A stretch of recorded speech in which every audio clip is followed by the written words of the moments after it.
ನಮಸ್ಕಾರ. ನಾನು ನಿಮ್ಮ ಶಿವಪ್ರಸಾದ್, ರಾಯಲ್ CSP.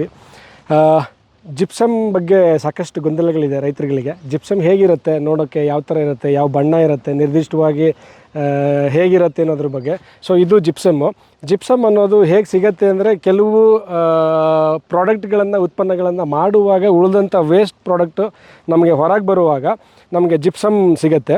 ಕ್ಯಾಲ್ಶಿಯಮ್ ಅಂತಂದರೆ ನಮಗೆ ಡೋಲೋಮೈಟ್ ಅನ್ನೋದು ಒಂದು ಮೈನಿಂಗ್ ಸ್ಟೋನ್, ನಮಗೆ ಜಲ್ಲಿಕಲ್ಲು ಬರುತ್ತಲ್ಲ ಅದೇ ಥರ ಒಂದು ಮೈನಿಂಗ್ ಸ್ಟೋನ್ ಬರುತ್ತೆ. ಅದನ್ನು ನಾವು 200 ಮೆಶು 300 ಮೆಶು ಯಾವ ಸೈಜಲ್ಲಿ ಬೇಕಿರೋ ಪೌಡ್ರ್ ಮಾಡ್ತೀವಿ. ಅದನ್ನು ಭೂಮಿಗೆ ಸಿಕ್ಕಿದಾಗ ಕ್ಯಾಲ್ಶಿಯಮು ಮೆಗ್ನೀಷಿಯಮು ಆ ಥರದ್ದು ಸಿಗುತ್ತೆ. So that is dolomite. Gypsum ಅನ್ನೋದು ಇದು ಡಿಫ್ರೆಂಟ್ ಥಿಂಗು. ಇದು ನಮಗೆ ಹೊರಗಡೆ ಯಾವುದೋ ಒಂದು ಬೇರೆ ಬೇರೆ ಉತ್ಪನ್ನಗಳನ್ನು ಮಾಡ್ತಕ್ಕಂಥ ಸಂದರ್ಭದಲ್ಲಿ ಸಿಗುತ್ತೆ. ಸೊ CMS ಕ್ಯಾಲ್ಶಿಯಮ್, ಮೆಗ್ನೀಷಿಯಮ್ ಮತ್ತು ಸಲ್ಫರು 3 ಒಟ್ಟಿಗೆ ಇರುವಂಥ ಕಂಟೆಂಟು.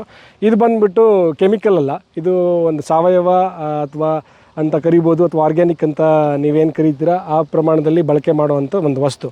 ಸೊ ಇದನ್ನು ನಾವು pHನ್ನು ಕಡಿಮೆ ಬ್ಯಾಲೆನ್ಸ್ ಮಾಡಲಿಕ್ಕೆ ನಾವು ಬಳಕೆ ಮಾಡ್ಕೊಳ್ತೀವಿ. ಸೊ ಜಿಪ್ಸಮ್ ಬಳಕೆ ಮಾಡ್ಕೊಳ್ಳೋದ್ರಿಂದ ನಮಗೆ ಗಿಡಗಳಿಗೆ ಕ್ಯಾಲ್ಶಿಯಮು, ಮೆಗ್ನೀಷಿಯಮ್, ಸಲ್ಫರ್ ಸಿಗೋದ್ರ ಜೊತೆಗೆ ಮಣ್ಣಿನ ಫಲವತ್ತತೆ ಮತ್ತು ಮಣ್ಣನ್ನು ತುಂಬ ಮೃದು ಮಾಡುವಂಥದ್ದು, ಪೋಷಕಾಂಶಗಳನ್ನು ಹೀರ್ಕೊಂಡು ಗಿಡಕ್ಕೆ ಕೊಡೋ ಅಂಥದ್ದು.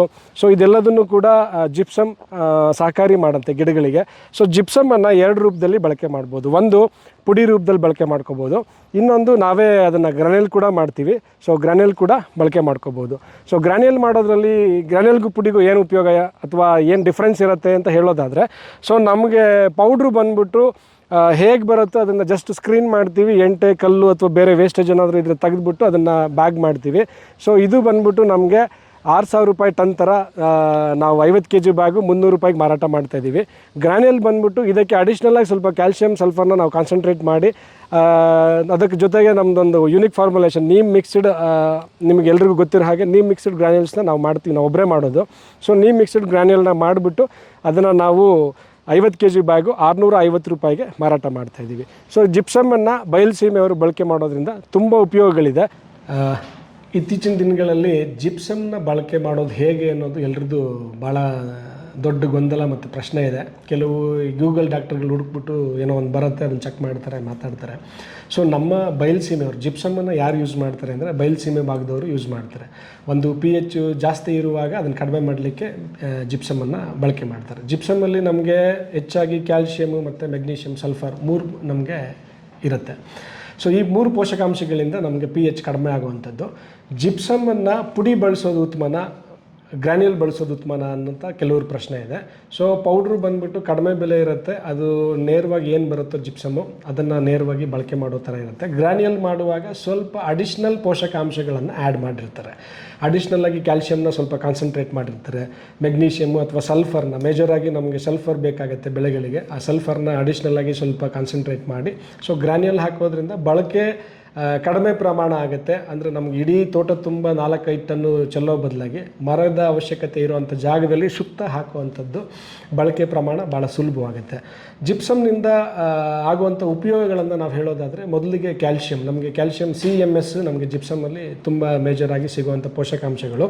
ಸೊ ನಮಗೆ ಕ್ಯಾಲ್ಶಿಯಮ್ ಏನು ಮಾಡುತ್ತೆ, ನಮಗೆ ಒಂದು ಹೊಸ ಬೇರುಗಳನ್ನು ಬೆಳವಣಿಗೆ ಮಾಡುತ್ತೆ.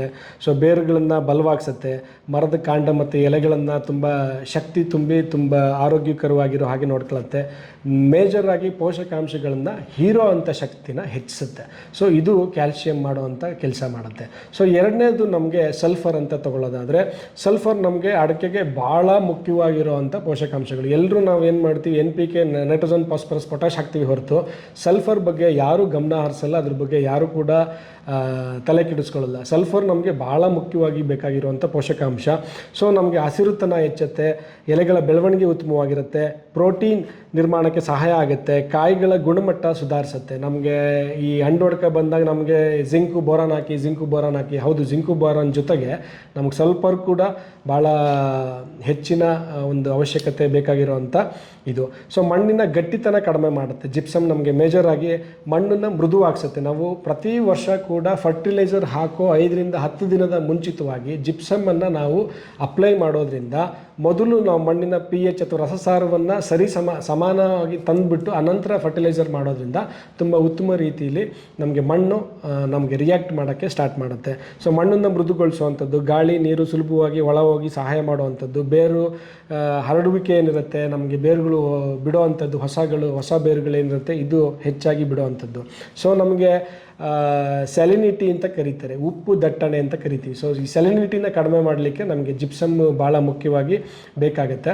ಜೊತೆಗೆ ಕಾಯಿ ಉದುರುವಂಥದ್ದನ್ನು ಕಡಿಮೆ ಆಗುತ್ತೆ. ನಮಗೆ ಕ್ಯಾಲ್ಶಿಯಂ ಕೊರತೆಯಿಂದ ಸಣ್ಣ ಕಾಯಿ ಉದುರುವಂಥದ್ದು, ದುರ್ಬಲ ಬೆಳವಣಿಗೆ ಕಾಣಬಹುದು.